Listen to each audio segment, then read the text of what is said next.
Hi there. Hope everybody in Tallahassee is doing good. Tampa. Tampa. I thought they were good in Tallahassee too. It's the first time I've been to Tampa. Sorry, I got the name wrong. I'm going to read some poems to you guys. I hope you can hear me clearly. If it breaks up, just let me know.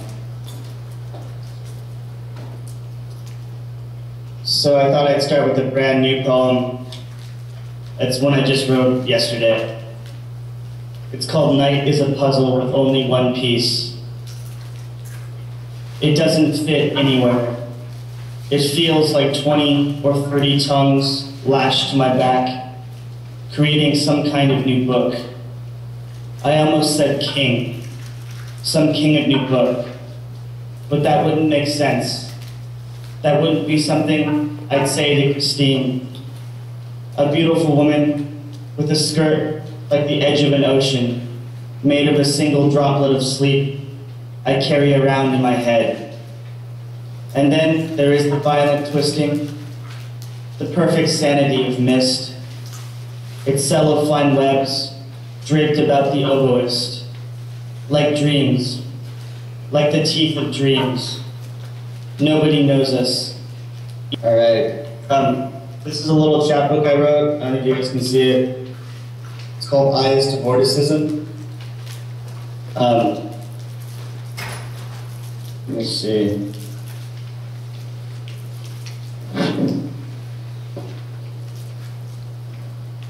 This is called Hyder Roser. You want to write about a horse, but you have written hose. Think of meat. Meat thinking jogging. Meat going out on a date to see the water. The water is beautiful, and she allows you to put your arm around her. Smell her ear, part of a star that exploded. You are negative 10,000 years old. It smells like vanilla. In a few hours she is gone. In 4 years even goner. And Dan is telling you something about nothing.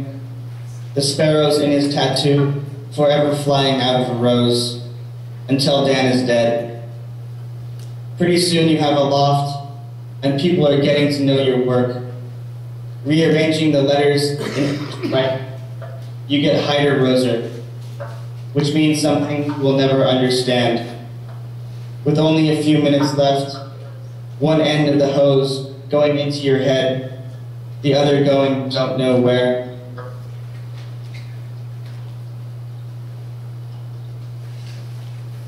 This next one's called Winged Boot.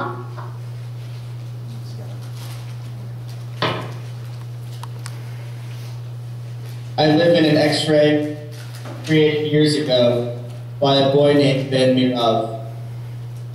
If I peer through this tinfoil and starlight that separates us, I can see him clutching a piece of the gloam, hopelessly failing calculus, plenty of broken tennis rackets, bridges of honey and Q-tips, gossamer diet, heartbreak and lamplight, dichotomy of flinch and thrush, tripping over his parachute to deliver to himself a map of 1998.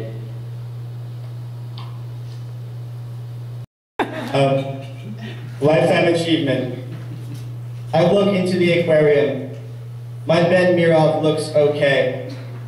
I feed him tasteless whole grains and leafy greens like the manual tells me. He types like 2 hours a day. He looks pretty good. You're going to finish your sci-fi novel, I tell him. You're almost done. 2 more years and Crematoria will be finished, and you can move on to your second book, The Illusion Sequence. By the time you are 30, you will have completed Knife in the Mind, and your trilogy will be complete. You will sell more copies than all of Stephen King's books combined. Yeah. And call and ask for an interview, and you will say fuck yes over them. See, we laugh at the same time. That's perfect. You will no longer feel like punching yourself in the face twice a day. Feel guilty about paying tons of money to attend grad school. Yeah. You will stand at the edge of the volcano and feel nothing. You will tear the ears from the corn and drop it in the pot. You will adopt a child and you will name him Dan Mirov, and you will never keep him in a pen. Dan will grow older and stronger, and one day he will bury you in a medium-sized grave with a small mound on top. He will not mark the grave. He will own a surf shop in Pisgah Beach, and he will surf every day, just as you had hoped.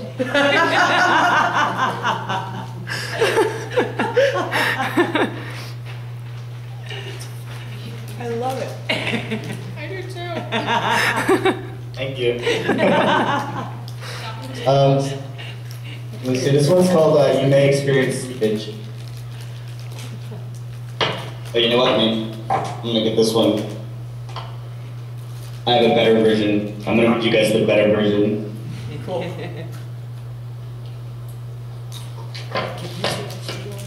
You may experience seepage.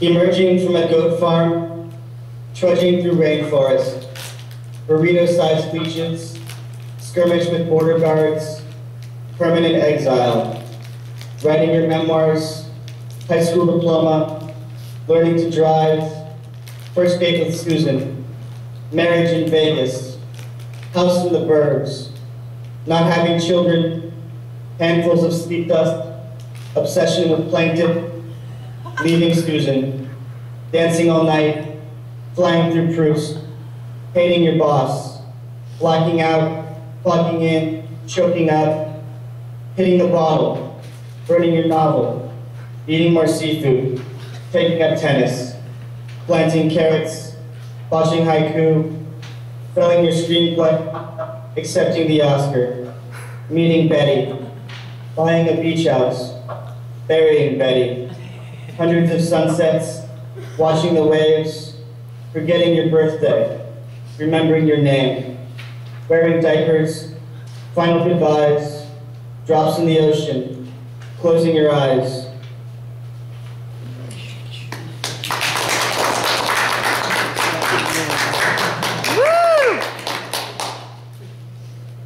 I'm glad you guys like that one. I like that one too. Let's see. This is a newish poem too. It's called Light from Dead Stars Doesn't Lie. There is nothing to be done about my friends. They are moving like a caravan of beasts, pulling a tribe of humans across a flat, gray land. I dream all my friends at once are Amy. Amy injects me with a vial of Joseph Conrad. She says it will help me travel the crooked line to the point where I do not exist on Earth.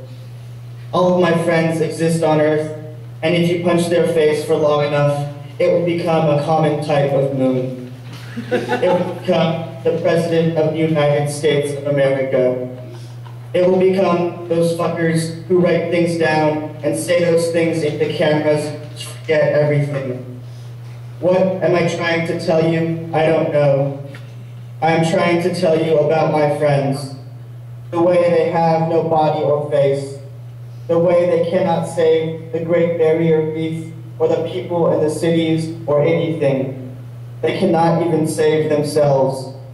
They walk slowly into the thunderhead. They turn around and look me in the face and I am scared. I can barely breathe. Then I notice I've arrived and the porch is coated in rain.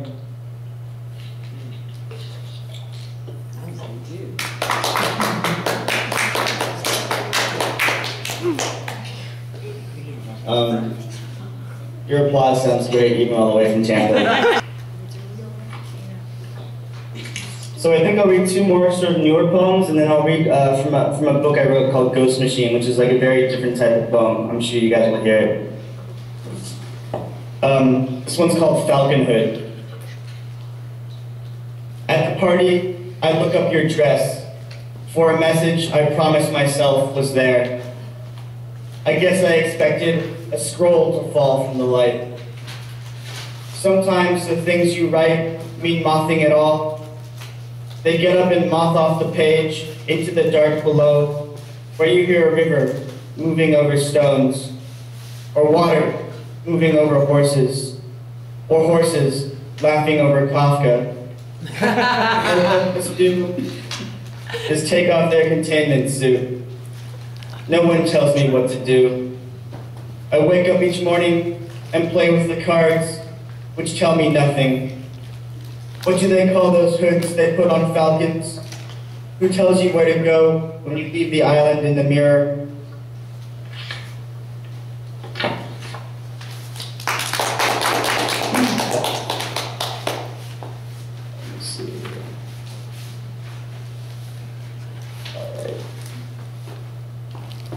So this last new one is called, My Hand is a Type of Stick which writes things down that terrify me.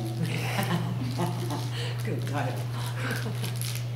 If you ever throw a bottle with a message into the ocean, be sure you write the date and your location at the bottom of the scroll. That way when they find it, they'll know you've lived in Tierra del Fuego for 29 years, and you had good intentions, like graduating from college and saying what happened over and over until men dressed as white gloves come to do the safety dance. Music from the abacus is horrible for dancing. People are like sand. They wait for 3 years, and then they stand up and draw a bath. Who punched out the lights in the thinking chamber? Who cut open the stomach, stepped into the light, down by the freeway overpass? The flesh plays straight to the bone, and the bone just stands there drinking beer after beer until no one comes to escort him back to the ossuary. Death like a small white seed. Lines go out from the center, burning everything they touch. Dust settles on the faces as they sleep. Something new inside me wants to speak. Meet me down by the river. Not the river made of water, the other river. The one that takes you to the bay. Oh, and actually, right below that poem, there's another one I'd like to read you guys. Yeah. So this one's really neat too. It's called Diamonds Like Eyes Stare Out of the Nothingness. In the coming war against the poems, the poems will be dressed in nothing like diamonds, and there will only be a handful of them.